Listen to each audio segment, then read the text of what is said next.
comme JMJ. Dire la vérité. La vérité, qu'elle plaise ou qu'elle blesse, est une pertinente attitude de sagesse. Le journalisme est la plus grande aventure humaine car il est mission, passion, vision, interrogation, immersion, quête de vérité et conquête d'objectivité. Écoutez les GG tous les matins sur Radio Espace en simultané sur Espace TV, Espace Région Bokeh, Labé, Zérékoré.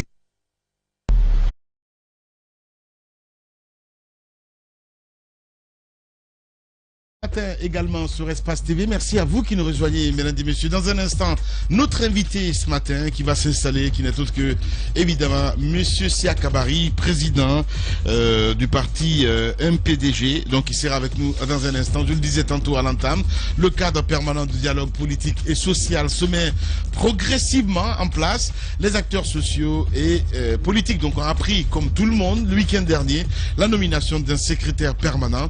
Les consultations n'ont pas encore démarré, mais les attentes sont nombreuses. Il s'agit entre autres évidemment de la décrispation des climats politiques marqués par la détention d'un nombre important d'opposants et l'absence de discussion autour du processus électoral de 2018, jusqu'ici non achevé. Sur le plan social justement, le gouvernement a annoncé des difficultés majeures pour l'ensemble de la population, l'augmentation entre autres, vous le savez très bien, des prix des produits pétroliers, conséquence, dit-on, de la situation économique à l'international, des denrées alimentaires difficiles d'accès pour les compatriotes à un niveau faible. Commentaire ce matin évidemment de M. Siaka Bari, président du mouvement populaire démocratique de Guinée, qui lui-même, il est parti de l'Assemblée nationale, vous le savez très bien, donc il réclamait la dissolution, donnera également son avis sur le vote favorable de cette institution accordée donc à la politique générale du gouvernement. On en parle avec notre invité,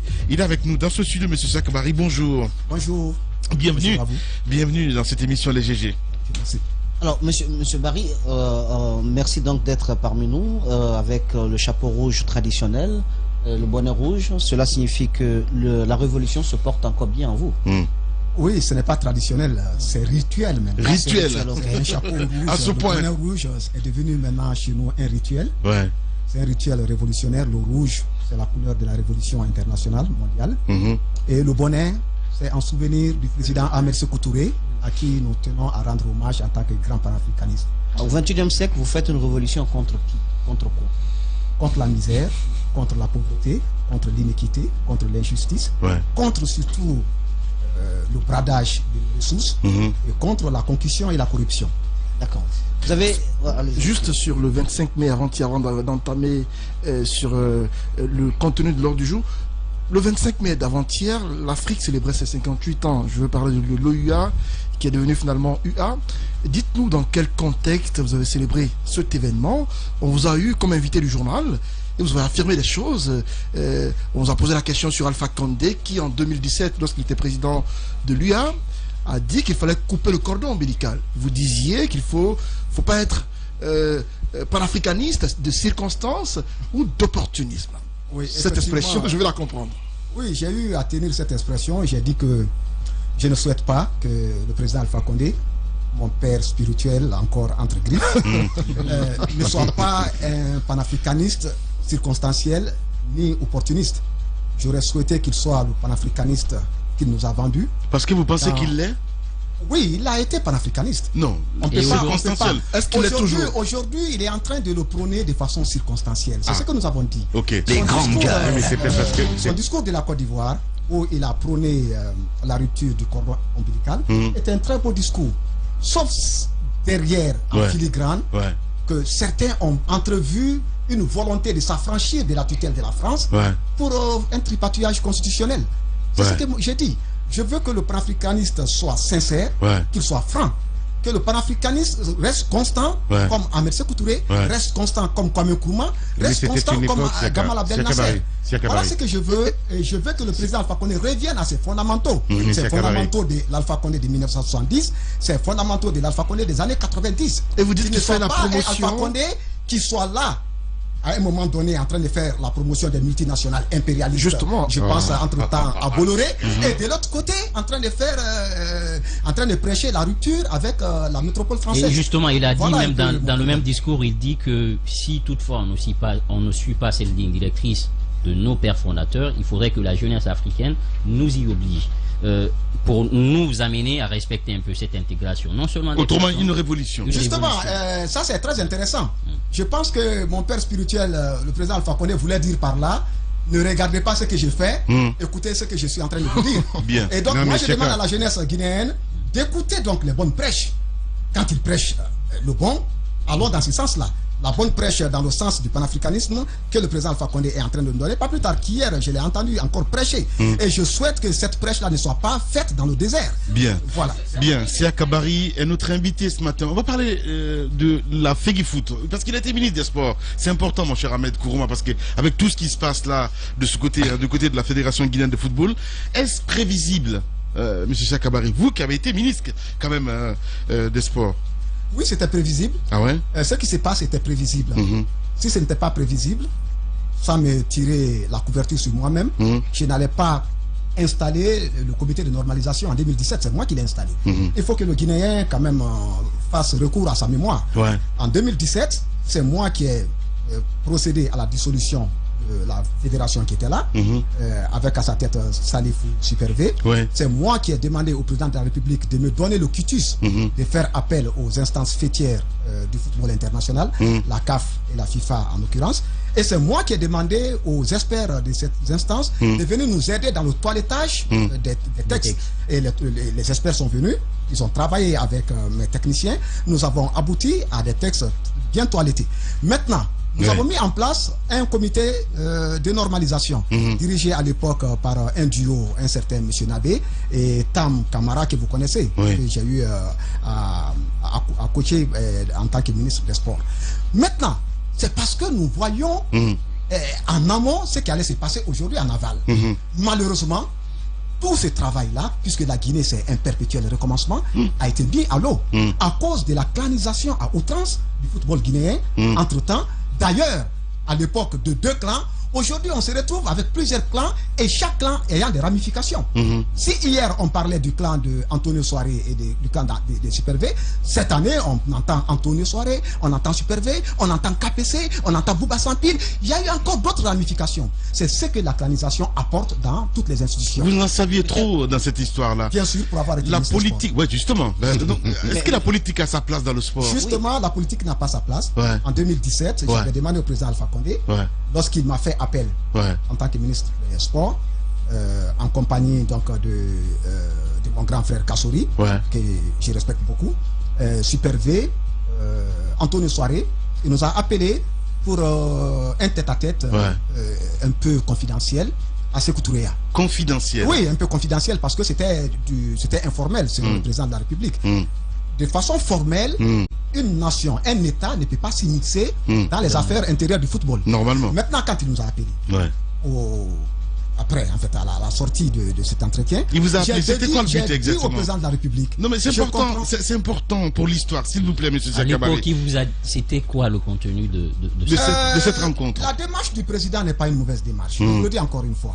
Je pense qu'il pêche le plus souvent par méconnaissance des textes qui régissent le football. La démarche du président, comme il l'avait dit ce jour-là, était une démarche fraternelle. Il a dit qu'en tant que grand frère, il voulait laver le linge sale entre des frères qui étaient ce jour-là à couteau tiré. Je vais parler d'Antonio Soiré et de Super V. Il m'a appelé en tant que ministre de tutelle pour que je sois témoin de cette rencontre, de cette conciliation, et pour que Kassori, en tant que Camille, aux deux parties, soient témoins. Je lui ai dit, monsieur le président de la République, vous avez une intention noble, vous avez une intention très salutaire. Mais malheureusement, si vous n'y prenez pas garde, cette bonne intention risque de vous éclater à la figure. Parce que les instances telles que la FIFA et la CAF ne verront pas votre bonne intention. Finalement, ils interpréteront cela comme étant une volonté d'immixtion dans les affaires du football. Et c'est à cela que j'ai parlé en tant que ministre. Parce que le rôle d'un ministre, c'est de servir de fusible. De fusible. Mais au-delà même du fusible, c'est de servir de protection les grands gueules. Le chef hiérarchique, qui est le président de la République. J'ai voulu le protéger pour ne pas qu'il tombe dans ce genre d'erreur. Et le président... Est-ce qu'on peut dire aujourd'hui donc que c'est l'actuel ministre Bantamasso qui a échoué? J'en viens. Le président m'a fait confiance. Ceux qui disent bon, le président Alpha Condé il n'écoute pas, etc. Bon, Bref, en tout cas, il m'a fait confiance. Et j'ai pris mon destin en main. J'ai fait appel aux instances fêtières qui sont venues eux-mêmes travailler avec nous sur les textes, procéder à la mise en place d'un comité de normalisation. Et ce comité de normalisation a abouti à des élections transparentes, crédibles et acceptées de tous. Et je pense que la FIFA ne peut pas se retourner dans ce cas. La CAF ne peut pas se retourner pour dire nous ne sommes pas informés puisqu'ils ont été partie prenante au processus. C'était un processus inclusif qui incluait aussi toutes les autres instances du football guinéen. Mais malheureusement, cette fois-ci, tel n'a pas été le cas. Cette fois-ci, la réunion s'est tenue à ce moment-là. Non, mais c'est important, attendez. La FIFA n'a jamais prétendu. Non, mais j'ai compris, mais la FIFA n'a jamais prétendu ne pas être informée. Non, c'est un point important. Ce que je suis en train de dire, que la FIFA soit informée ou pas, le malheur est que la FIFA a eu le sentiment, et ça transparaît dans son courrier, qu'il y a une forme d'immixtion du politique qui est en train de s'inviter dans le débat. À juste titre, puisque c'est justement. Et c'est là où j'ai eu à prévenir le président de la République pour ne pas qu'il tombe dans ces pièges. Malheureusement, le président aujourd'hui, il y a eu quand même une première rencontre à Sécoutoria. Il y a eu une deuxième rencontre. Vers la fin, c'était à peine si le siège de la FEGIFOOT n'était pas en train de transférer à Sécoutoria. Et c'est ce qui était grave en fait. Et c'était là, au vu aussi de tout le monde, personne ne prévenait le président de la République pour lui dire monsieur le président de la République, vous êtes à côté de la plaque. Et pourtant, il est un ministre. Et pourtant, il est un ministre. Non, mais Pétisson occupe après, autre sur chose. la question de Mafoudia, est-ce que vous pensez qu'il a manqué de tact, de réactivité, ou il a démissionné même le ministre Bantamasso? Bon, j'ai dit chez vos confrères que le ministre Bantamasso, je manque de visibilité et de lisibilité le concernant. Je n'ai pas de visibilité, je ne sais pas ce qu'il fait. Très honnêtement. Il n'y a aucune communication, je ne le vois pas. Je le vois beaucoup plus sur les arènes politiques, mais je ne le vois pas beaucoup sur les arènes beaucoup le pensaient très proche de KPC dans tout ce qui est en train de se passer. Qu'il soit proche de KPC, c'est très mauvais pour lui. Il ne faut pas. Moi, j'ai géré une crise qui est beaucoup plus grave que la crise actuelle. La crise de 2017, il ne faut pas que le Guinéen ait la mémoire courte. Elle était beaucoup plus profonde et plus grave. Parce que là, nous avions deux acteurs qui étaient à couteau tiré. Et nous sommes allés jusqu'à mettre une fédération à terre. Dissoudre une fédération. Mais on ne dissout pas généralement une fédération sans que le pays ne soit sanctionné par la FIFA. Nous avons eu à le faire avec des tacts. Parce que tout s'est fait avec tact et diplomatie. Gérer la FIFA, gérer la CAF, c'est aussi de la diplomatie. Mais malheureusement, cette fois-ci, on a manqué de tact, on a manqué de diplomatie. Nous sommes là et tenez-vous bien, les conséquences c'est quoi? Si la Guinée s'est fait chipper par les instances du football, ça va réjaillir même sur notre capacité à organiser la CAN 2025. C'est ce qui est au bout du rouleau. On va parler politique cette fois-ci, hein, Moussa. On se rappelle, le week-end dernier, il y a eu cette nomination, évidemment. Fodé Bangoura, ça vous parle ou pas du tout, M. Sia Kabari? D'abord, le cadre permanent du dialogue. Le cadre. Vous trouvez comment ce décret pris par le chef de l'État? Est-ce que vous pouvez dire que votre père spirituel est en train de venir à de meilleurs sentiments et qu'il comprend la nécessité enfin d'un dialogue inclusif? Un réveil. Si le réveil n'est pas tardif. Mon problème n'est pas dans le dialogue. Mon problème est dans les prédispositions que les acteurs ont avant le dialogue. Parmi ces prédispositions, il y a la sincérité et la franchise. Moi, tout mon problème est là. Rien ne sert. On a beaucoup dialogué dans ce pays, il ne faut pas qu'on l'oublie. Les deux derniers accords que nous avons eus à travers le dialogue, ce sont les accords de 2017, si je ne m'abuse, et les accords de 2015. En 2017, on se souvient, je crois que c'était le 12 octobre, les accords du 12 octobre 2017, on l'a vu ici. Et on a vu les accords de 2015, je crois que c'était en août, les accords du 20 août 2015. Donc des accords, il y en a eu. Il y en a eu. Les accords de 2016, je veux dire, les accords d'octobre 2016 ont abouti à la promulgation du code électoral du 24 février 2017. Mais il y a une constante qui revient chaque fois dans les accords. Il faudrait qu'on analyse. Je prends les deux derniers accords. L'accord d'août 2015, l'accord d'octobre 2017. Les constantes, c'est quoi? C'est d'abord les questions relatives aux élections. On ne parle que d'élections dans ce pays. On parle très peu de développement. On parle très peu des questions sociétales. On parle très peu des questions économiques. On parle très peu des questions sociales. Dans ces accords, il y avait 5 revendications principales. La première revendication, c'était le fichier électoral. La deuxième revendication, c'était l'organe qui devait organiser les élections, en l'occurrence la CENI. La troisième revendication, c'était la Haute Cour de justice. La 4e revendication, c'était l'indemnisation des victimes. Et la 5e revendication, c'était la libération des détenus politiques. Mais si vous prenez les 5 revendications de l'opposition, vous allez trouver que parmi les 5, il n'y a peut-être qu'une seule revendication qui a trait au changement institutionnel, c'est-à-dire la revendication sur la haute cour de justice.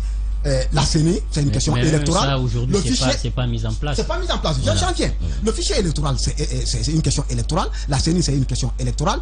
Les manifestants, l'indemnisation. Les manifestations ont été faites pourquoi? Les manifestants étaient sortis pourquoi? Est-ce que c'était pour la cherté de vie? Ou bien est-ce que c'était pour des questions électorales? Je répondrais que c'était pour des questions électorales. Les libérations, c'est pour des questions électorales. Donc, question électorale 4. Les grandes gueules. C'est que nous savons un pays qui ne veut parler et qui ne veut agir qu'en termes d'élection. Oui, mais c'est très grave. C'est bien de fustiger tout ça, je suis d'accord avec vous. Moi, quand j'étais dans la politique, j'ai fait partie de ceux dans l'opposition qui ont dit à un moment donné, il faut que l'opposition prenne des revendications sociales. Je suis d'accord avec vous, là c'est le révolutionnaire qui s'exprime. Mais justement, parlons d'économie.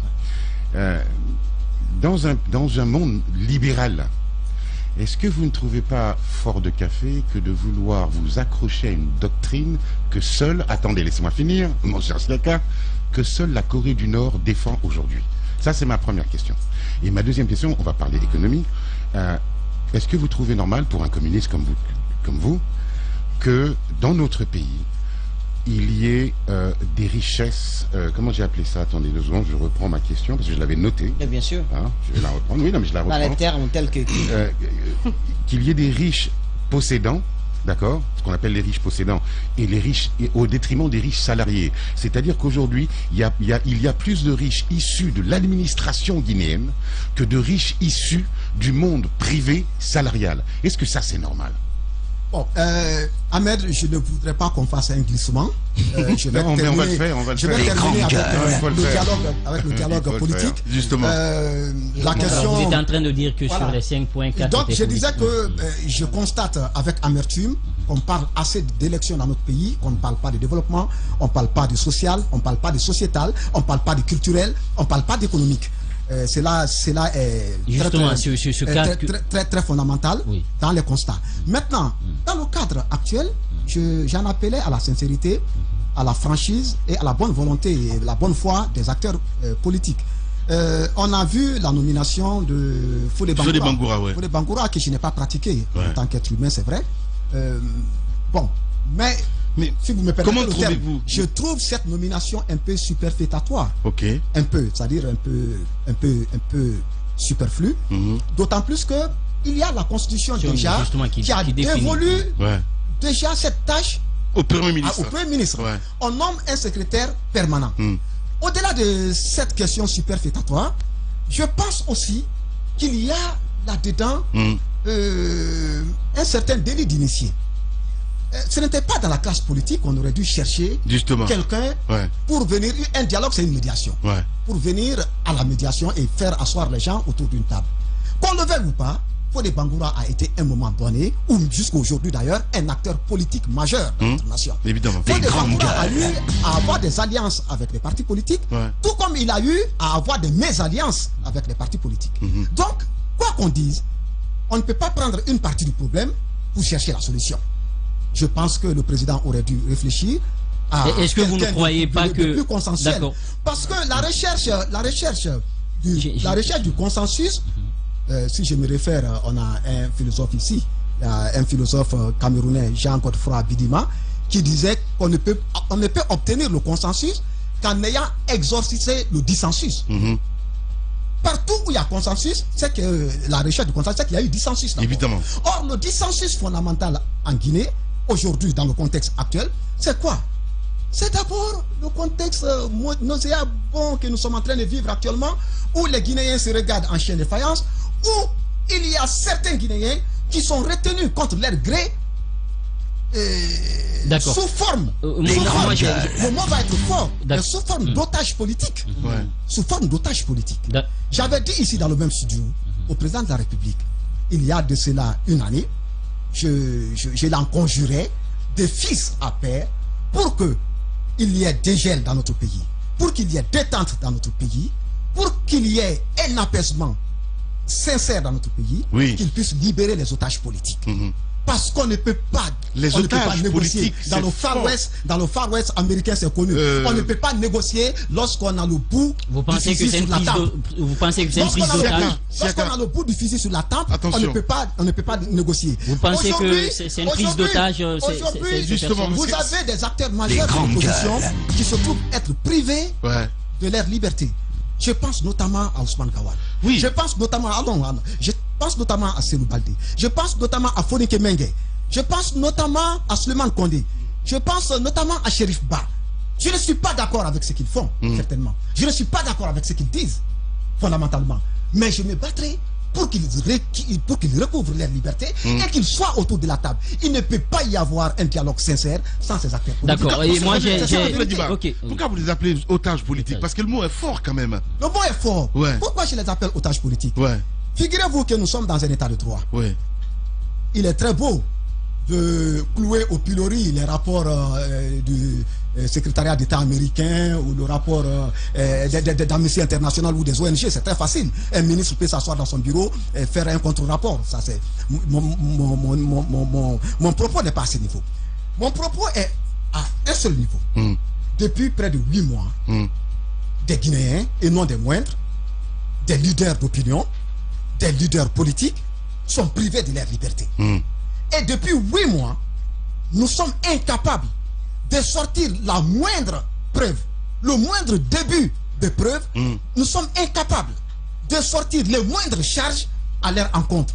S'il y a des Guinéens qui sont en porte-à-faux avec la loi, que la justice table sur leur sort et que la justice les condamne. Vous pensez que c'est des innocents qui sont en prison? S'il y a des Guinéens, je vous dis, on ne peut pas faire 8 mois en prison sans être situé simplement sur les charges. Pour le cas des charges, le procureur a fait une sortie.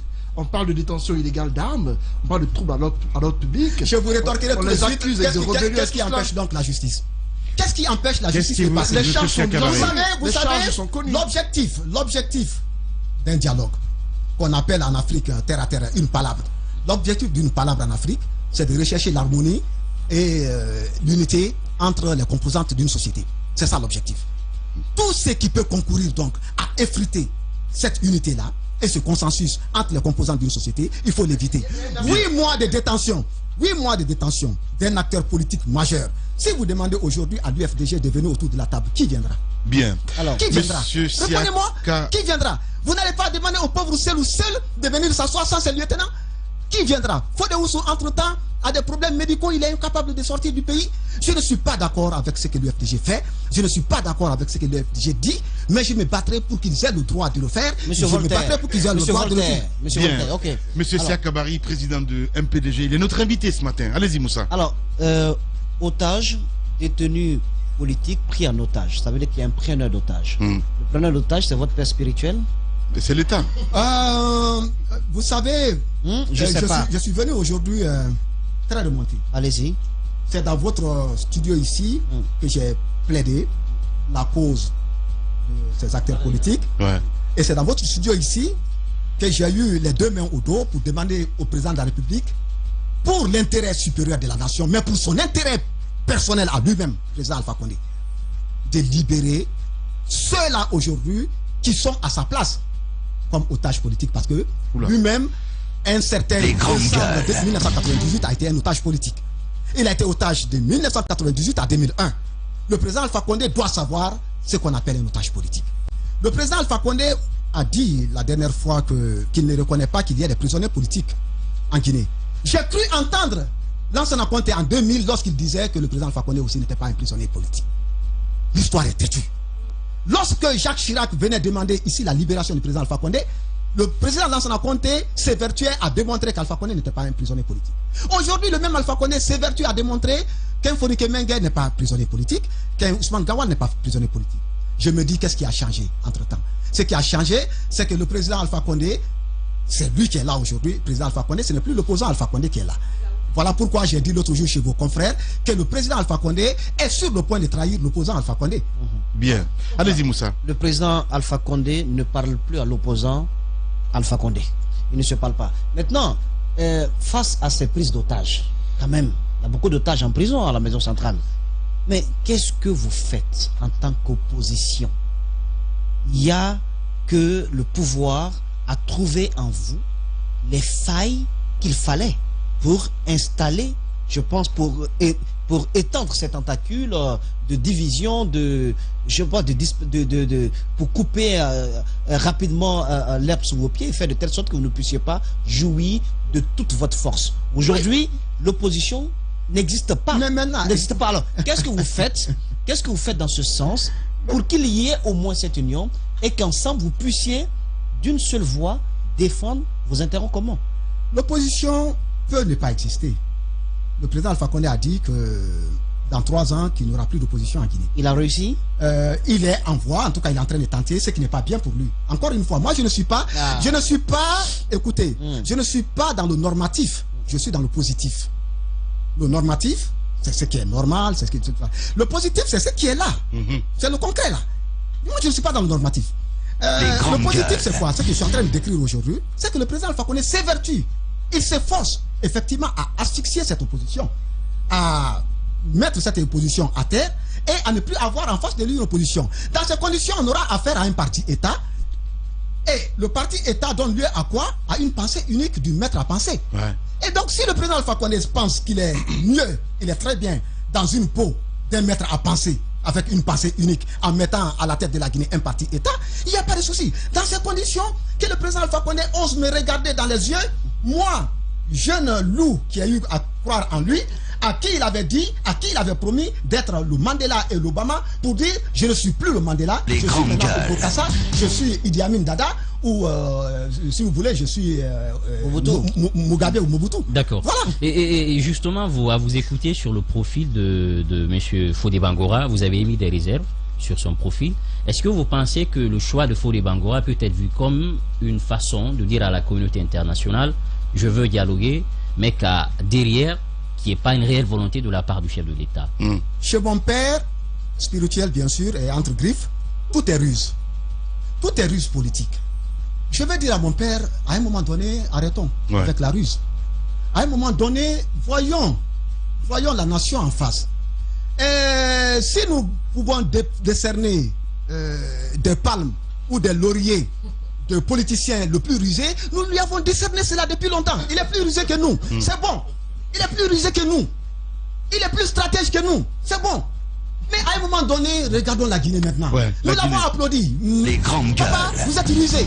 Papa, vous êtes le plus grand stratège politique. Vous reconnaissez qu'il est mais fort. Papa, prenez cette ruse-là, prenez ces stratégies politiques, mettez-les vraiment au service de la nation. Mettez-les surtout au service de l'unité nationale. Mettez-les au service du vivre en commun. Mettez-les au service de la cohésion sociale. Voilà tout ce que je demande aujourd'hui au président Alpha Condé. Vous dites papa, nous ne sommes pas dans un concours de rusés, de savoir qui peut poser des lapins à qui. Le président Alpha Condé nous a posé assez de lapins.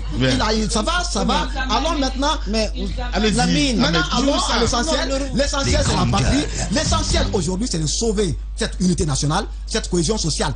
Et pour ce faire, il ne faut pas cette dose de ruse qu'il a. Il faut maintenant beaucoup de doses de patriotisme, beaucoup de doses de consensus et surtout de sincérité. Beaucoup de doses même de s'il n'y a pas de sincérité. Vous savez, monsieur Siaka, je vais poser la question économique.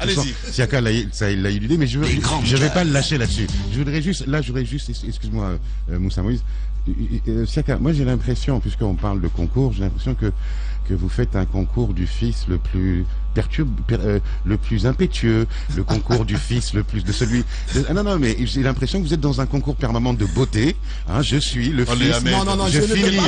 Je peux finir ma question. Je peux finir ma question. Monsieur Lamine. Donc j'ai l'impression en vous écoutant que vous êtes dans attendez, vous êtes dans cette posture là. Le révolutionnaire que vous êtes, et vous connaissez très bien la révolution et les systèmes révolutionnaires, moi je m'attendais non pas à le voir dans les stations de radio avec le verbe haut qui est le vôtre, mais dans la rue, en train d'aller demander, à justement au rusé Alpha Condé, à l'homme qui aime les rapports de force, justement je vous attendais dans la rue, à aller devant la maison centrale, demander, si ce n'est la libération de ces prisonniers ou de ces otages politiques comme vous dites, leur amélioration de vie. Or là ça ne fait pas avant. Attendez, je finis. Non, mais ça fait 1 heure que vous êtes. Je finis. Or là, on vous voit. Nous ne sommes pas dans la rue, nous sommes dans le studio. Non, j'ai pas fini. Ne parlez pas à ma place. Okay. Merci. Ahmed. Non, ne parlez pas à ma place. Okay. Merci. Donc, on vous voit. Même pas dans le studio, on ne vous entend pas, sauf à certaines occasions. Et moi, ma déception, elle est grande parce que vous vous revendiquez okay, Ahmed, révolutionnaire. Merci. Avant lui, quelqu'un l'a dit. Ça se résume votre question au fait de dire que pourquoi nous ne sommes pas dans la rue, nous sommes dans les studios. Que vous êtes un révolutionnaire de part. Exactement. Encore une fois, je vais vous le dire. Un révolutionnaire de part. Non, j'ai pas dit ça. Non, j'ai pas été discourtois ce soir. Non. Je vais vous étonner. Allez-y. Je ne crois pas qu'aujourd'hui notre place soit dans la rue. D'accord. Très honnêtement. C'est pour cela qu'avec mes pairs du FNDC, j'ai eu maille à partir en février 2020. Je leur ai dit concilier la rue aux instances institutionnelles. C'est un congrès révolutionnaire. Voilà. Non, c'était pas stratège de leur part, justement. Non, je parle de vous. Le président M. Touré a parlé de la stratégie de la révolution. Oui. La révolution, c'est la stratégie. Staline. Moi, je suis dans une stratégie. Trotsky, c'est Staline la aussi. Rue, il faut faire recours à la rue quand il faut. Il faut faire recours aussi au discours quand il faut. Bien. Ceci dit, pourquoi nous ne sommes pas dans la rue? Aujourd'hui, je me pose une question. Aller dans la rue aujourd'hui ajoute du feu à l'huile et de l'huile au feu, je veux dire de l'huile au feu, ou bien ça ajoute à l'apaisement social. Donnez-moi 30 secondes. Malheureusement, on ne peut plus manifester sans qu'il y ait des morts. Bien. Et vous pensez que la révolution rime obligatoirement avec le sang? Voilà un peu un préjugé que vous avez sur la révolution. Bien. La révolution ne rime pas avec le sang. Donnez-moi 30 secondes. Bien que le bonnet que je porte soit rouge, la révolution n'est pas obligatoirement le sang. Bien. La rue peut résoudre certaines questions. Monsieur Barry, je reviens dans 30 secondes, s'il vous plaît. Allez-y. Les grandes gueules sur Espace, c'est la représentativité de la diversité de la société guinéenne. Ils n'ont jamais peur de défendre leurs idées. Entre débats animés, accrochages et éclats de rire, 2 heures de talk-show pour parler, décrypter et débattre de l'actualité et des véritables préoccupations des Guinéens. De 9h à 11h sur Radio Espace et en simultané sur Espace TV. Réagissez dans les GG sur Radio Espace Guinée, Espace TV, sur le hashtag EspaceGG, par SMS GG au 8037 chez Orange et gagnez votre t-shirt avec EasyCom. Téléphone 00224 626 26 10 06 ou 00224 664 24 80 00 www.easycomgn.com. Radio Espace, Espace TV, les grandes gueules, la prolongation. Évidemment sur Espace TV. Merci à vous qui nous rejoignez sur cette antenne avec Monsieur Siaka Barry, président du MPDG. Il est notre invité ce matin. Allez-y Ahmed. Bon, non, on est. Vous étiez en train. Oui, mais non, mais vous avez répondu. Vous étiez en train de m'accuser. Vous étiez en train de. J'ai dit encore une fois que la révolution ne signifie pas toujours la rue. Ce que je suis en train de faire, posez-vous la question, combien d'acteurs politiques guinéens sont en train de le faire, osent le faire. J'ai refusé par 3 fois la main tendue du président de la République, c'est pas caché. Par 3 fois parce que je suis en dissension et en divorce, en fait lié un peu à l'idéologie, mais en divorce surtout lié au contexte politique. Maintenant, en quoi ça fait avancer la cause des prisonniers? Oui, maintenant, nous avons été combien de fois dans la rue? Et ça a occasionné combien de morts? Aujourd'hui, aller dans la rue, j'avais posé la question. Ajoute-t-il de l'huile au feu ou ajoute-t-il à l'apaisement? Ce sont des questions intelligentes qu'on se pose. Ça n'ajoute pas aujourd'hui à l'apaisement. Ça ajoutera de l'huile au feu. Vous n'êtes pas sans savoir que les chefs d'accusation pour lesquels un Gawal est poursuivi, c'est un peu l'arraisonnement du train par là. Et le massacre des passagers du train. Et cela est arrivé comment? C'est par suite d'une manifestation. Donc, une manifestation aujourd'hui dans l'état actuel, surtout avec ce que nous savons de nos forces de défense et de sécurité, n'est pas toujours une manifestation sécurisée. Nous pensons qu'on peut ne pas en arriver là en faisant appel à la bonne foi, à la bonne volonté du président Alpha Condé. C'est tout ce que nous faisons. Maintenant, si vous pensez que... C'est marrant, les hommes de gauche, comment vous monopolisez la parole? Laissez les autres s'exprimer, Siaka. Le président de la République n'est pas révolutionnaire. Dans ces conditions, je vous laisse avec votre définition de la révolution. Alors, vous faites les questions et les réponses maintenant. Vous faites les questions et les réponses, on est d'accord? C'est fou ce que les hommes de gauche comme vous avez effectivement effectivement, vous ne laissez pas les gens parler.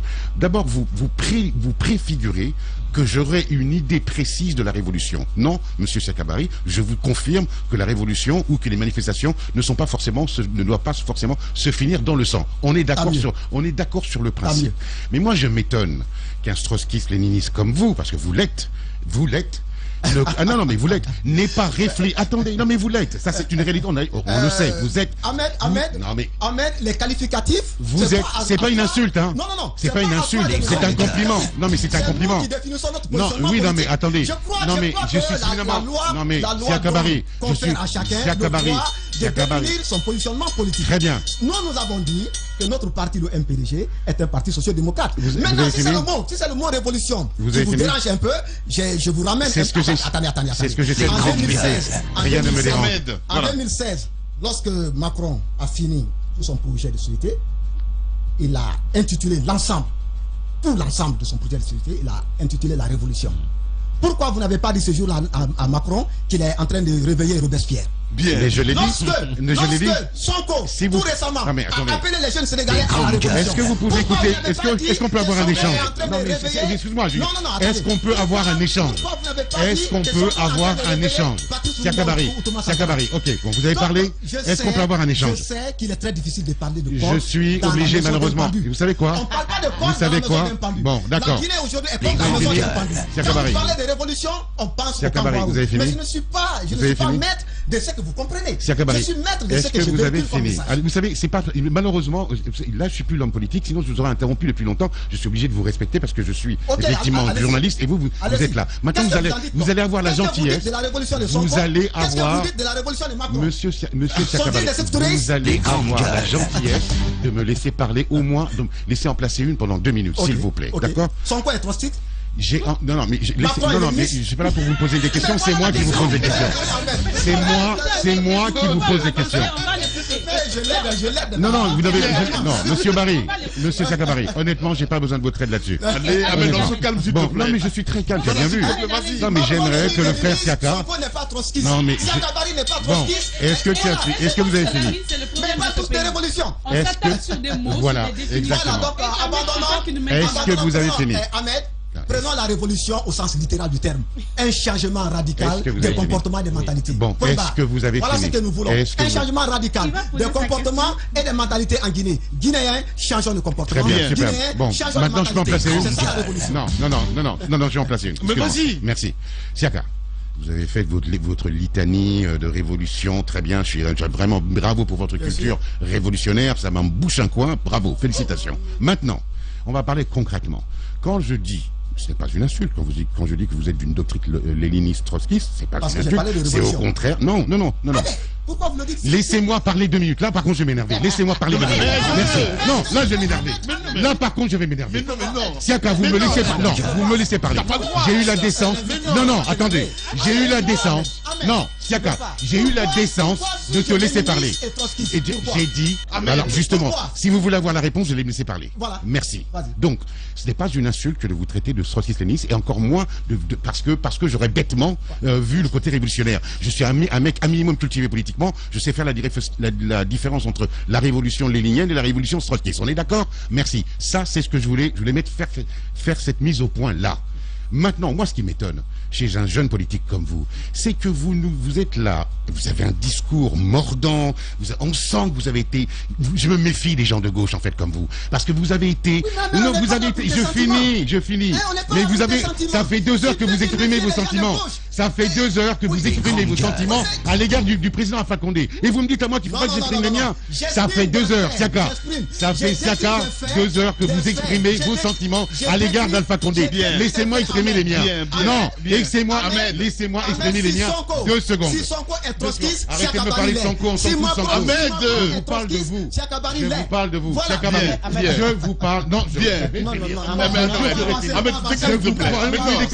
je vous promets que je vais me laisser finir. Arrêtez de me parler de Sonko. On s'en fout de Sonko. Moi, je parle de Siakabary. Non, il va me laisser finir. Je vous promets. Moi, arrêtez de me parler de Sonko. Laisse-moi finir. Arrêtez de me parler de Sonko Siakabary. Parlez-moi de Siakabary. C'est quoi cette utopie Monsieur Siakabari, c'est quoi cette utopie de penser que vous pouvez aujourd'hui en Guinée nous ramener à des temps anciens, que la Corée du Nord aujourd'hui bassine au monde et que le capitalisme a balayé depuis très longtemps. En gros, on a foutu une raclée aux communistes depuis très longtemps. Ok. Alors, partez sur une autre doctrine. Mais laisse-moi Les grands vous avez une raclée. Maintenant, je te rassure. Je te rassure, Ahmed. Je te rassure, si c'est le mot révolution qui, selon toi, peut ramener la Corée du Nord en Guinée, si c'est le mot, si c'est le mot révolution qui peut amener les fusées balistiques les grandes gueules en Guinée, si c'est le mot révolution qui peut réveiller Lénine en Guinée, je te ramène tout simplement, je te rassure. Bien. Macron n'a pas ramené Lénine en France. Bien. Allez. Que Sonko n'est pas en train de ramener Trotsky au Sénégal. C'est ce que j'ai dit. Vous êtes allergique simplement au mot révolution parce que la Guinée a eu un passé douloureux. Je suis allergique au communisme. Attendez, nous ne sommes pas communistes. Mais vous l'êtes. Vous l'êtes. Nous sommes des démocrates. Ah oui, c'est comme ça que vous vous présentez. C'est comme ça que vous vous présentez.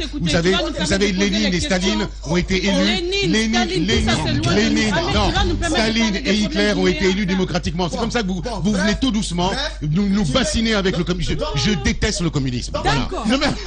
Qu'est-ce qu'on s'en fout quand même incroyable. Non mais Ahmed, quand même quoi. Qu'est-ce qu'il arrive? Permettez qu'on parle des problèmes de la Guinée, Lénine, Macron, Sonko. Ah ok. Moi je vous ai dit de me pas quand même quoi. Mais vas-y, pose ta question. Je vais poser ma question. Alors revenons, parlons de la Guinée. Oui. On est dans un pays aujourd'hui où beaucoup de choses ne marchent pas. Il y a un homme qui est là en qui vous avez cru, mais malheureusement aujourd'hui il y a beaucoup de choses qui ne marchent pas. Comment analysez-vous le fait qu'aujourd'hui en Guinée on vive encore la corruption, on vive autant de problèmes? Comment expliquer ce qui se passe actuellement? Mais ce que j'explique, c'est de cela que j'ai parlé. J'ai résumé cela en disant que le président Alpha Condé a eu une personnalité bipolaire. Malheureusement, il a eu une personnalité bipolaire. Il a eu une première personnalité de 1970 jusqu'en 2010, en tout cas un passé d'opposant honorable, avec des idéaux nobles, avec des idéaux ancrés dans la démocratie, dans les droits de l'homme, dans le combat pour le multipartisme. Il l'a eu, nous avons cru en lui. En 2010, il est parvenu au pouvoir. Quand il parvenait au pouvoir, c'était avec quand même le slogan main propre. Et le slogan main propre veut dire ce que ça veut dire. Ça veut dire qu'il avait une volonté de lutter contre la corruption. Mais en 10 années d'exercice, vous avez vu quelle action pratique posée pour lutter contre la corruption. J'ai dit la dernière fois que le Premier ministre Kassori a reconnu que chaque année, pas moins de 650 milliards de pots de vin. Dans les pots de vin. Il y a des régions qui sont avancées. Si vous faites un petit exercice pour savoir que les pots de vin ne sont que la partie émergée de l'iceberg, vous allez quand même faire de façon empirique la conclusion qu'il y a plus de 6 000 milliards de nos francs qui vont chaque année dans la corruption. Est-ce qu'on peut 6 000 milliards de nos francs, ça fait pratiquement le quart du budget. Est-ce qu'on peut dire... Si le quart du budget d'un pays souffrant, d'un pays sous perfusion, comme le dit Tiken Diafakouli, un pays sous perfusion comme la Guinée, le quart de son budget va dans les poches trouées des bandits à col blanc, franchement... Est-ce qu'on va dire que le président a bien caché son jeu en étant ce que tout le monde espère, ou bien c'est l'entourage, ce que beaucoup trouvent comme excuse en parlant de système? Les grandes gueules. Il nous a vendu le changement, mais il n'a fait qu'une révolution des palais. Entre changement, révolution des palais, il y a tout, justement, nous pensions à un changement. La révolution des palais, c'est quoi? C'est que la tête change, le système reste. Et aujourd'hui, personne ne peut me démentir que ce n'est pas seulement la tête qui a changé. La tête a changé. Nous sommes passés de Conté à Condé. Nous avons remplacé le tout petit T par D. Voilà, c'est fini. Conté a cédé la place à Condé. Le système est resté tel qu'il est. Et malheureusement, aujourd'hui, le système est en train d'évoluer. C'est ce qui est grave. Moi, révolutionnaire d'ailleurs. C'est d'où le sens de notre révolution. Le système est en train de d'évoluer pour devenir carrément une caste. Or, c'est contre les castes que la révolution se bat. Vous avez une caste bourgeoise, une bourgeoisie locale comprador qui est en train de prendre naissance en Guinée devant une caste de prolétaires. Et vous avez les 90% de la population qui sont parmi ces prolétaires-là, qui ont du mal à joindre les deux bouts, qui ont du mal à voir les 3 repas de la journée, tandis que certains membres de la caste de la casse bourgeoise Comprador sont en train de se la couler douce sur les îles Hawaï, sur les côtes d'Azur et j'en passe. Ahmed, s'il te plaît. Mais non, parce qu'il se réclame bourgeois évidemment dans ce studio tout le temps, donc il n'y a pas de problème. Non, Ahmed, s'il te plaît, Ahmed, s'il te plaît. Allez-y, s'il te plaît, Ahmed, pardon, je t'en supplie. Allez-y, Ahmed. J'écoute beaucoup Sia Kabari, j'avoue que je ne l'ai jamais vu dans cet état-là, parlant du président Alpha Condé, c'est une première. Les grandes gueules. Si vous le faites aujourd'hui, c'est qu'il y a forcément une cause liée à cela. Dites-nous ce qui n'a pas marché, parce que je sais que quand vous avez quitté le Parlement, beaucoup de langues sont déliées pour dire que Siaka irait au gouvernement. Ça n'a pas marché. Est-ce que, en quittant le Parlement, l'objectif c'était d'aller au gouvernement? Est-ce que vous avez été approché pour cela? Dites-le-nous clairement aujourd'hui. De l'autre côté, par rapport à ces rapports qui ont été publiés récemment d'Amnesty et des États-Unis sur les violations des droits de l'homme en Guinée, dites-nous ce que vous en pensez. Est-ce que vous pensez qu'aujourd'hui, avec Alpha Condé, les droits de l'homme sont violés de manière régulière et que la Guinée n'est pas un état de droit? Bien. Dernière question. Allez-y. Qu'est-ce qui n'a pas marché, etc. Ma personne, dans le gouvernement. Bon, je peux vous avouer quelque chose. Très honnêtement, j'ai dit ici, devant tout le monde, qu'Alpha Condé est le plus rusé des politiciens en Guinée. Mais je peux vous garantir que Sia Kabari n'est pas le plus bête des politiciens en Guinée aussi. Parce que ce que vous dites là, ça décrit un politicien qui est bête. Depuis 2010 jusqu'en 2020, aucun parlementaire, aucun député n'a démissionné pour attendre un hypothétique décret. Si Sia Kabari le fait, vous devez me prier de plier bagage, de quitter la politique, peut-être de joindre le micro comme j'ai une grande gueule. Donc, je serai bête. Je n'ai jamais quitté le Parlement. Vous avez vu tout récemment, Zalikatou. Elle a été nommée, elle attendait patiemment à l'Assemblée. Vous avez vu Baïdi Haribo, il a été nommé, il attendait patiemment à l'Assemblée. Vous avez vu Syria, il a été nommé, il attendait patiemment. Kassori, il était à l'Assemblée, il attendait patiemment, on l'a nommé. Si Sia Kabari entend simplement qu'il y a un remaniement et il plie bagage de l'Assemblée pour dire qu'il va à la maison pour attendre le décret, c'est qu'il n'est pas intelligent. Pourquoi quitter un Parlement? Attendez. Pourquoi quitter un Parlement pour lequel vous êtes battu? Attendez que je finisse. Mais c'est les idéaux quand même. Non, pas du tout. Il y a eu des cas de mort. Attendez, Lamine. Il y a eu des cas de mort, Sia Kabari. Il y a eu une élection qui a été faite sur la base du sang. Une élection le 22 mars, au cours de laquelle des Guinéens se sont opposés. Mais vous avez accepté d'aller au Parlement tout de même. Cette élection, beaucoup s'y sont opposés. Vous êtes entêté à y aller tout de même. Et vous allez au Parlement. Après, vous le quittez. Il y a une incohérence. Non, pour vous montrer que l'incohérence est au niveau de ceux qui ont dit qu'ils se sont opposés. Lequel parmi les acteurs politiques que vous dites s'être opposés n'a pas reconnu ici dans vos studios qu'ils ont regretté de n'avoir pas participé, y compris chez nous. Ils disent qu'ils ne se sont pas opposés, qu'ils ont été exclus. Mais pourquoi voulez-vous que nous qui n'avons pas été exclus, nous pourquoi quitter un Parlement pour lequel on s'est battu? Si nous dit qu'il a été exclu, il voulait participer, j'ai été exclu. Dr Ousmane Kaba dit ça a été une erreur de notre part. Pourquoi voulez-vous que nous qui n'avons pas commis d'erreur, que nous regrettons? Soyons cohérents. Mais pourquoi quitter le Parlement? C'est la question à laquelle j'ai pas eu de réponse. Pourquoi j'ai quitté le Parlement? Donc vous allez savoir que c'est pas pour des raisons stratégiques. Nous avons fait le meilleur choix. L'histoire nous a donné raison. Selou nous a donné raison, pas plus tard qu'il y a 2 ou 3 semaines sur Film FM, où il a dit qu'ils ont été exclus, que l'UFDG a été exclu, et qu'au moment où ils étaient en train de préparer les candidatures, qu'on leur a dit que la porte est fermée. Donc si la porte est fermée devant eux, ce que les gens oublient, c'est qu'on a failli fermer la porte même devant nous. Moi, c'est Kabari qui vous parle, le MPDG, c'est vérifiable à la Banque Centrale, le jour du paiement de notre caution, nos agents qui sont allés pour payer les cautions ont été embarqués manu militaire. On était le dernier jour du dépôt des candidatures. Nos agents qui sont allés pour déposer la caution ont été embarqués manu militari. Ils ne sont pas allés à la DPJ, ils sont allés à la DST. Et lorsqu'ils sont arrivés à la DST, vous savez qu'est-ce qu'on leur pose comme question? On leur pose simplement la question. Le dernier jour du dépôt de la caution pour les candidatures législatives, on pose la question à un parti politique: nous n'allons pas vous libérer sans qu'on sache qui est derrière vous pour vous financer. C'est ce qui s'est passé. Les gens de la DST sont là. C'est Maître Kébé. Je lui tire le chapeau et hommage à lui et hommage à son âme. C'est Maître Kébé ce jour-là qui a remué terre et ciel pour nous remettre dans nos droits. Et c'est pour ça d'ailleurs, en partie, que la date a été prorogée pour le lundi suivant. Mais nous ne pleurons pas. Nous ne pleurnichons pas comme un enfant gâté. Ma question désormais. En Guinée, la raison de votre départ du Parlement. Un enfant gâté dans les studios, les gens voient que vous êtes dans le beurre. Pourquoi Siaka a quitté le Parlement? Mais nous nous taisons là-dessus. Pourquoi Siaka a quitté le Parlement? Maintenant, pourquoi nous avons quitté le Parlement? ne cherchez pas la raison ailleurs que dans ma lettre. Vous savez, on a tendance en Guinée à oublier ce qui est officiel pour s'approcher à ce qui est officieux. Ce qui était officieux pour beaucoup de personnes, il a parlé avec le président, il doit avoir un décret. Mais, tant mieux, partout il y a les théories de complotistes. Mais ce qui était officiel, j'ai dit c'était pour des raisons de convenance personnelle. Bien.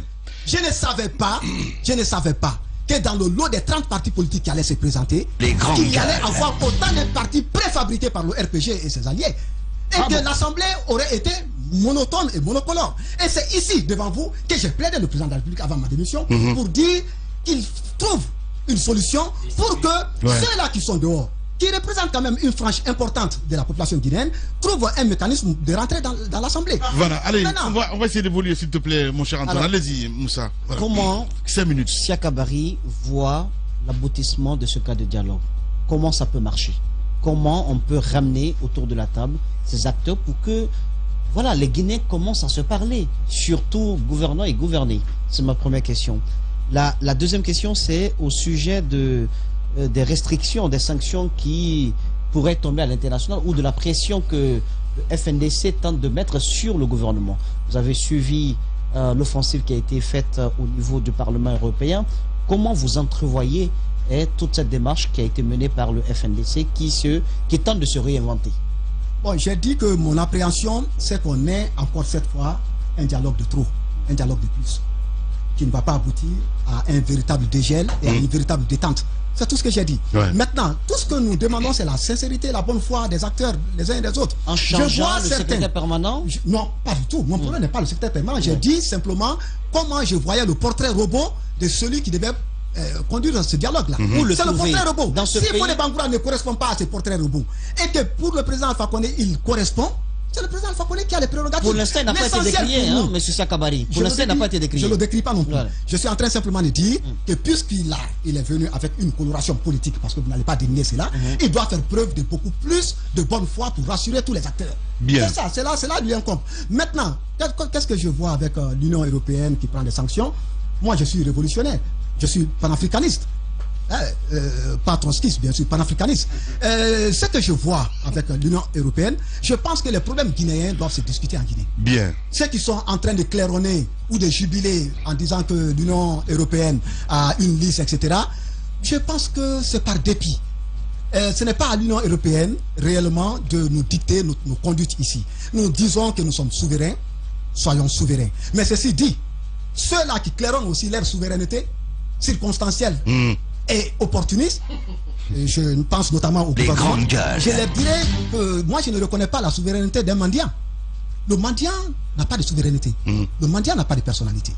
Si nous n'avons pas de souveraineté économique, puisque si vous enlevez aujourd'hui les financements de l'Union européenne, les financements de l'Agence française de développement, moi j'ai géré un projet de 64 millions de dollars dans lequel 40 millions avaient été financés par l'Agence française de développement, un projet de l'éducation. Si la France est capable de mettre 40 millions de dollars dans notre budget pour financer l'éducation, c'est que nous ne sommes pas économiquement souverains.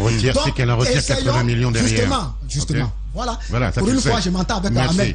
Donc soyons d'abord économiquement souverains avant de claironner notre souveraineté. D'accord, vous êtes panafricaniste, vous le dites, et aujourd'hui à la fermeture des frontières entre la Guinée et le Sénégal, mais aussi la Guinée-Bissau, de quel œil vous voyez tout cela et quelles recommandations faites-vous pour une question aussi d'intégration?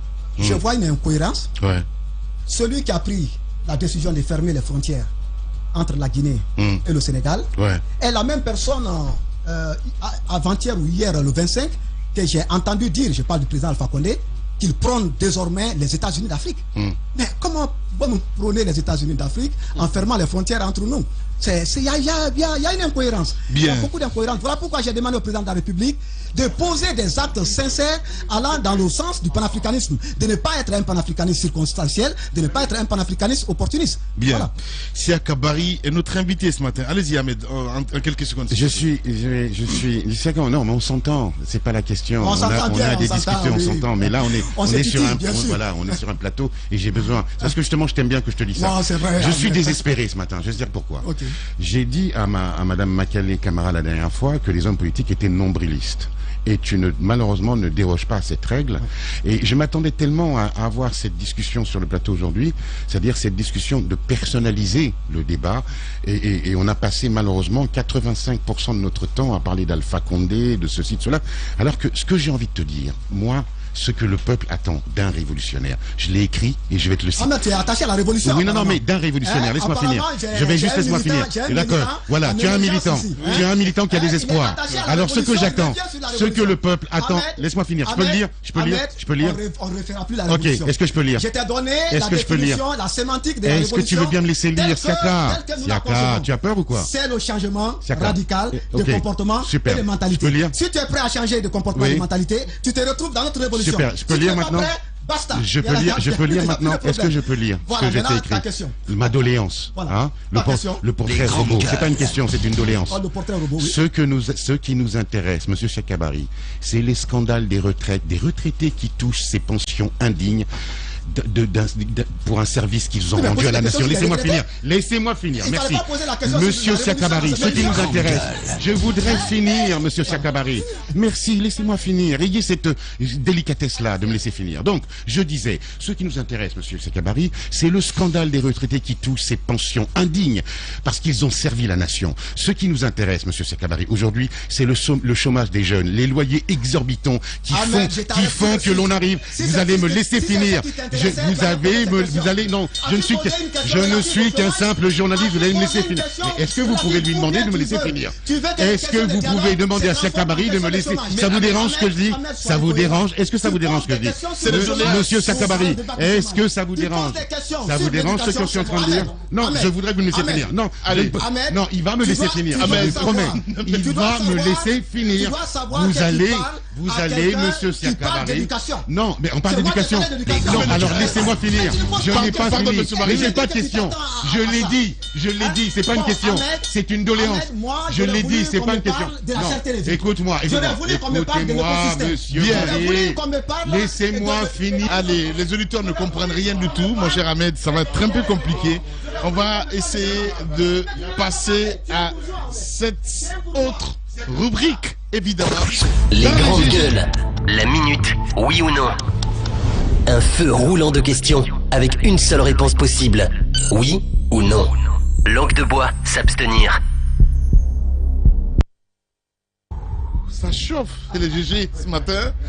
Mesdames et messieurs, la rubrique oui ou non, évidemment notre invité, c'est un habitué de cette émission. On vous posera des questions oui ou non et derrière, vous allez évidemment vous adresser à vos partisans, évidemment, les militants qui nous regardent et qui nous écoutent à la radio. Oui ou non, mon cher Moïse? L'usage abusif du tramadol nuit gravement à la santé. Ouais. Alors, la question, monsieur Siaka Bari. Oui ou non? Oui ou non, à ce jour, vous êtes prêt à prendre votre bâton de pèlerin, aller vers vos pairs de l'opposition, afin de mener votre petite révolution qui pourrait contraindre le président Alpha Condé à libérer les otages qu'il a pris.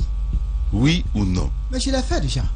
Il l'a déjà fait. J'ai regardé tous nos pairs de l'opposition. J'ai été le premier à me lever après cette élection. On m'a vu chez Makale, on m'a vu chez Mamadou Silla, on m'a vu. Il l'a déjà fait, Moussa. Je l'ai fait. J'ai pris mon bâton de pèlerin en tant que l'un des cadets de la classe politique pour aller voir mes aînés. Pour leur dire, retrouvons-nous autour de la table. Makale est là. Oui, non, je l'ai déjà fait. Oui, donc il l'a fait. Allez, oui ou non? Oui ou non, j'ai ouï dire qu'il y a un remaniement ministériel qui se profile à l'horizon. Si on vous faisait appel au président Alpha Condé de revenir dans l'équipe, est-ce que vous l'accepteriez? Oui ou non? Je réponds à ça par le proverbe de Dal Carnegie qui dit que lorsqu'on veut récolter du miel, on ne tape pas sur la ruche. Si je vais récolter du miel, c'est le gouvernement, je ne vais pas taper sur eux aujourd'hui. S'il y a un remaniement, j'aurais caressé le gouvernement aujourd'hui dans le sens du poil. C'est non. C'est tout à fait non. Non, non, non, non. Non, par rapport à quoi? Non, vous n'allez pas, je vais dire, rejoindre un gouvernement d'Alpha. Mais c'est le cadet de mes soucis, ça. Bien. Oui ou non?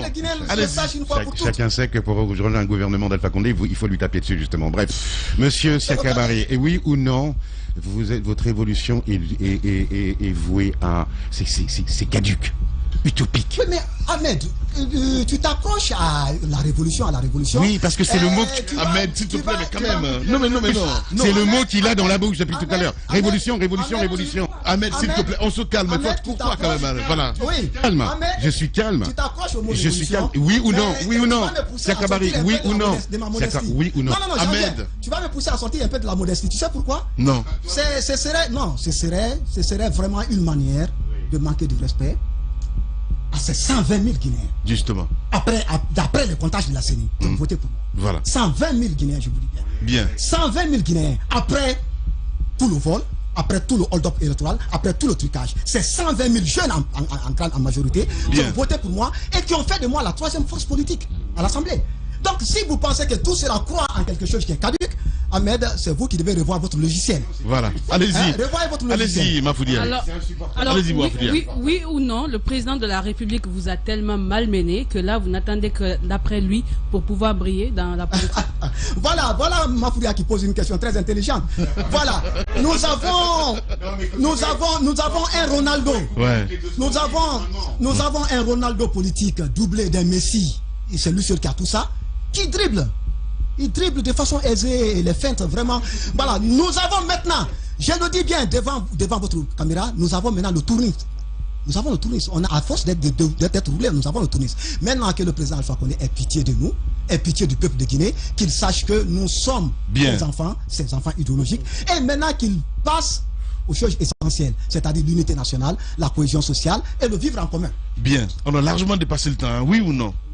Pardon. Oui ou non, Siakabari, quand vous parlez de partis politiques compressés au Parlement, cela signifie que la plupart de ces partis politiques ont eu leur caution payée par Alpha Condé. Oh, oui. Vous savez... Oui ou non? Je ne vais pas accuser sans avoir de preuves. Tout ce que je sais, avoir le zèle avec lequel ces partis politiques aujourd'hui se battent pour défendre le gouvernement au Parlement, avoir ces ailes-là, on a des doutes sur la connexion forte ou la connivence qui existe entre ces partis politiques et la mouvance présidentielle. Nous ne sommes pas dans cette figure-là. J'ai demandé à notre parti, le MPDG, d'en tirer les conséquences. Le parti a voulu attendre pour mieux comprendre. Puisque personnellement, je ne me retrouvais pas là-dedans. J'ai dit pour des raisons personnelles, je me retrouve. Mais l'incohérence, c'est que vous avez quitté, mais votre parti n'a pas quitté le Parlement. C'est ce que j'ai dit. Beaucoup trouvent cela incohérent. Je l'ai expliqué. Si un cas quitte le Parlement, son parti reste. Qu'est-ce qui a changé? Qu'est-ce que vous faites des raisons qu'on appelle individuelles? Quand quelqu'un dit... Vous avez été candidat au nom d'un parti politique. Justement, mais la loi règle cela. La loi règle cela. Quand l'individu se retire, le parti le remplace. Mais même dans les raisons évoquées, c'est que vous dénoncez aujourd'hui la façon dont cette assemblée est constituée, mais en même temps, vous êtes représenté, puisque celui qui est là-bas, c'est votre parti. C'est ce que je suis en train de dire. C'est individuel, Mafoudia. Vous ne comprenez pas faire. Le parti a pas... Ça montre qu'on n'est pas en Corée du Nord. Bien. Cela montre, si on était en Corée du Nord, j'allais taper du poing sur la table et le parti allait suivre. Bien. Ça montre que nous ne sommes pas en Corée du Nord. Ça montre réellement qu'on est en démocratie. Bien. Allez-y, mon cher Moïse. Alors, après, vous allez expliquer MPDG et MPD qui a copié l'autre, parce qu'il y a le G qui fait juste la différence. Vous connaissez le MPD? Non, c'est pas le G qui fait la différence. Ah, qu'est-ce qui fait la différence? C'est que vous faites juste un jeu de mots. Le jeu de mots n'est pas... C'est quoi MPD? Le MPD, c'est le mouvement patriotique. C'est qui ça? Le développement. Le MPDG, c'est le mouvement populaire démocratique. Bien. Voilà. Bon, donc, maintenant, si vous vous en tenez au jeu de mots, il n'y a pas de problème. Restez en Il est terrible. Calmez-vous, les gars. Calmez-vous. Allez, Moussa. Non. Ben non. Bon, donc, voilà. Quand même. On va laisser notre invité partir maintenant, mon cher Moussa. Allez. Je ne peux plus contrôler cette antenne. Monsieur Moussa, mais qu'est-ce qu'il y a? Non, on te reconnaît plus. On te reconnaît plus, Lamine, sincèrement. Ah, mais tu ne le reconnais plus. Non, je ne reconnais plus Lamine. Comment ça? Je le reconnais plus. Lamine, il s'est apporté le bonnet rouge. Incroyable. Voilà. Oui ou non, Siakabari? Je ne reconnais plus Lamine. Lamine porte le bonnet rouge et bon, c'est bon. Mon Lamine, je ne le reconnais plus. Qu'est-ce que vous pensez, Siakabari, du feuilleton Komigi, puisque vous avez été ministre dans ce département? Est-ce que vous trouvez que Joanna Barry a été dépossédée de sa structure au profit donc d'une autre personne? Est-ce que, parce que vous avez suivi un peu tout le processus, cette dame continue de réclamer son bébé? Avec votre permission, allez-y. Vous allez me permettre, c'est un joker, de ne pas rentrer dans la gestion de mon successeur. Non, c'est important. Je ne vais pas totalement parler de la gestion de mon successeur. Bantama, oui. est un frère qui est en train de gérer le département. Oui, mais... Moi, j'ai quitté le gouvernement pour des raisons politiques. J'ai assumé. J'ai eu maille à partir avec le président. Oui ou non, je ne suis pas rentré de la dans crise que traverse le Je suis sorti. Donc j'assume ça. Département... Le ministre Bantama est là. Là, on est maintenant dans l'administration. Je ne vais pas rentrer dans l'administration. Avant vous, je suis un leader politique. Existait. Moussa, bien sûr, mais je ne vais pas. Respectons les vœux des invités. C'est important. C'est important. C'est un joker. Voilà, c'est un joker. C'est un révolutionnaire qui... On va respecter. De la gestion de voilà. Bantama. Non, Moussa, t'as pas le droit. T'as pas le droit. T'as pas le droit. Évidemment, on respecte les invités. Allez, on passe à cette autre rubrique. Les grandes gueules. Les grandes gueules. Le jeu des photos. Une perception, une idée, un mot. Pour définir un leader d'opinion. Une personnalité politique guinéenne. Siaka Barry est notre invité ce matin chez les GG. Jeu de photos, ma chère Mafoudia. Bantamasso. Bantamasso. Je viens de parler de lui. Reparler de lui. Bantamasso, c'est un frère. Ouais. Et mon successeur à la tête du ministère. Il se bat comme il peut. J'ai dit, moi, personnellement, je n'ai aucune visibilité et aucune lisibilité de ses actions. Bien. Donc je ne peux pas commenter quelque chose que je ne sais pas lire. Le président Alpha Condé. C'est mon père, humainement, je dis bien humainement et socialement. Et je peux vous assurer que ce que je vous dis ici, j'ai dit cela en face du président. Voilà. Il est mon père, humainement et socialement. Bien qu'aujourd'hui nous soyons en divorce idéologique et politique. Voilà. Allez-y, mon cher Moussa. Dr Ibrahima Kassori Fofana. C'est la même chose. Autant le président Alpha Condé est mon père, humainement et socialement. Et il est en divorce idéologique et politique avec moi. Kassori Fofana est un grand frère spirituel. Il est un grand frère humainement, un grand frère socialement. Mais sa gestion, je la cloue au pilori. Sa gestion, je ne me retrouve pas là-dedans. Sa gestion, ce qu'il fait de la gouvernance en Guinée, m'aborde. Bien. C'est Al-Hussein Makanera Kake.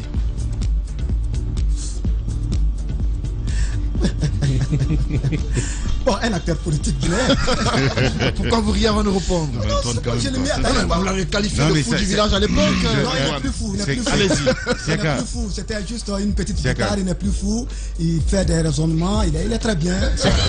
C'est comme moi, nous oui ou non? Oui, nous sommes amis, mais nous sommes en divorce, nous sommes en divorce politique, idéologique. Bref. Et ton ami bourgeois, Lansana Kouyaté? Non, Kouyaté n'est pas... Un bourgeois, c'est un bourgeois. Non, j'ai dit, il n'est pas... En fait, il n'est pas un ami, il est un oncle. Alors, ton oncle bourgeois. En fait, voilà, ton oncle bourgeois, Lansana Kouyaté.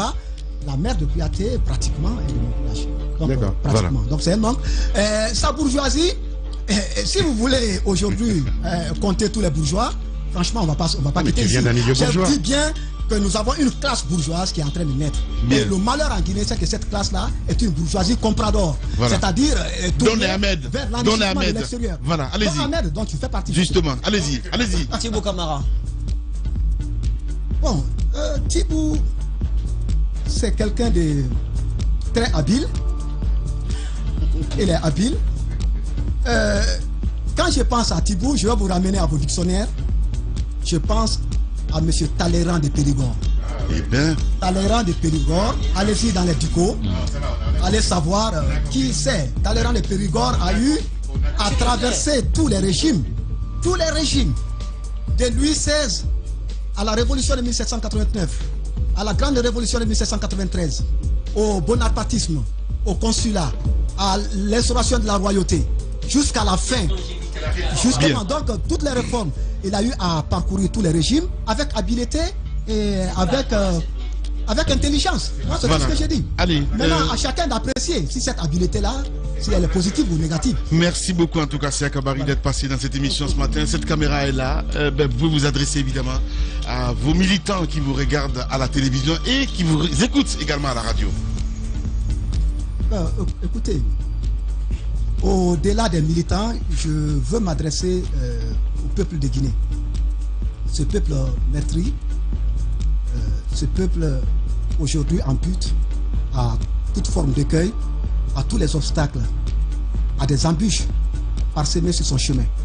Ces obstacles, ces embûches étaient prévisibles, même du point de vue historique, puisque ce peuple, c'est le seul peuple à qui on aurait prédit des conséquences de son indépendance. Si je me réfère au discours du général de Gaulle en 1958.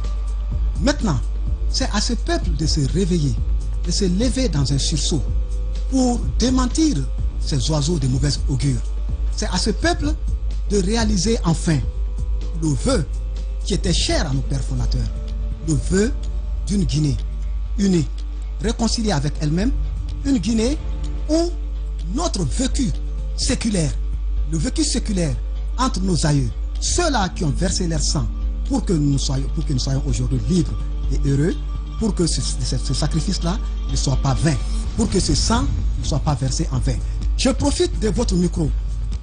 Une fois n'est pas coutume. Nous sommes aujourd'hui le 28 mai. Je profite de votre micro, puisque je parle de réconciliation sincère, de réconciliation nationale, pour rendre un hommage sincère à un grand Guinéen qui est tombé le 27 mai. Il est tombé un 27 mai 1969.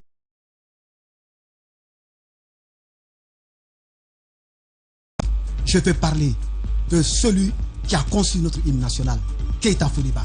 Keita Foudiba est tombé il y a de cela plusieurs années, un 27 mai 1969. Qu'il repose en paix.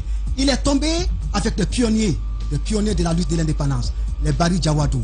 Une pensée pour les Kamandjabi, une pensée pour tous ceux-là, pour les Keita Noumandjan, qui ont versé leur sang pour que la Guinée d'aujourd'hui puisse vivre heureuse et surtout réconciliée avec elle-même. À vous aussi, je vous remercie. J'ai dit au peuple de Guinée que nous avons perdu plusieurs batailles. Mais pour paraphraser le général de Gaulle, nous n'avons pas encore perdu la guerre de l'unité nationale, la guerre de l'indépendance économique et surtout la guerre de la réconciliation nationale. Je vous remercie. Merci beaucoup à M. Sia Kabari qui était notre invité ce matin chez les GG sur Radio Espace Guinée. Grand merci à toute l'équipe. Dousso ici à radio, à la télé, merci à Mafata Sano, au frère Condé, évidemment, Cabinet Condé, Mamoudou Condé, Alassane Diallo, l'homme de nuit. Prenez soin de vous. Demain, c'est Madame Yoro que vous allez retrouver évidemment au compte de cette émission. Sinon, dans un instant sur Espace TV, les infos reviennent avec l'équipe de la rédaction pilotée par Jacques Lewa Leno. Allez, à demain, à lundi plutôt. Au revoir.